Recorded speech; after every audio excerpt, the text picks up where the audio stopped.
Magsangag muna tayo mga friendship, ating kakainin bago tayo magtrabaho. Sangag tayo ng kanin. Ayan, bawang muna. Bawang.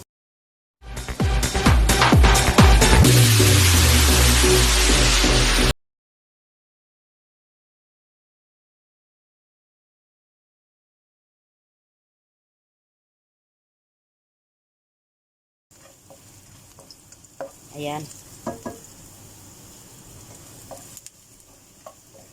Kasi busy na talaga. Alam niyo na malapit ang Chinese New Year. Marami nang ginagawa talaga. Sobra.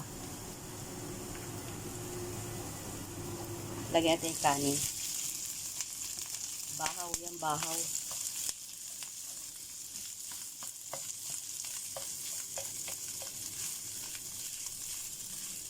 Lamig kagabi. Lagyan natin ng asin.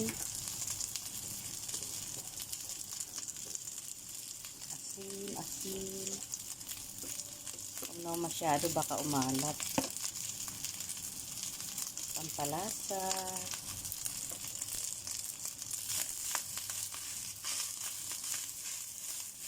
Tagal na akong hindi nakakatikim ng sinangag mga friendship. Ay, nasurog na yung bawang. Ayan na, ay nasurog na.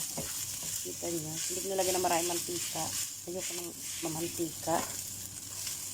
Hindi kita sa mantika yung sinangag. Basta maluto lang yung kanin. Yung bahaw, maluto lang. Okay na yan. Gagawa tayo ng ating uulamin.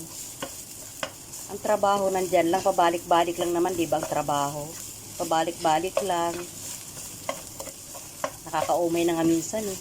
Siyempre, hindi naman pwedeng sukuan natin yan. Yan tayo nakakakuha ng ating sahod sa ating pagtatrabaho. Kaya tiyaga lang. Yan na. Magawa tayo ng ulam natin. Ano kaya magandang ulam? Siyempre, kailangan may terno yung ating sinangag, di ba mga friendship? May terno ang ating sinangag. Saglit lang ha. Kayo, ano almusal nyo? Anong almusal nyo? Ito ang ating almusal mga friendship. Pero yung sinangag natin. May itlog tayong maalat. Wala tayong kamatis, sibuyas na lang. O diba? Kakain muna tayo bago tayo magtrabaho ng bongga. Pagod na talaga. Minsan natutulog ako 1:00, 2:00. Patana. Alam nyo naman pagka ganito, papasapit ang Chinese New Year nila, talagang wendang. Okay guys, kain na tayo almusal.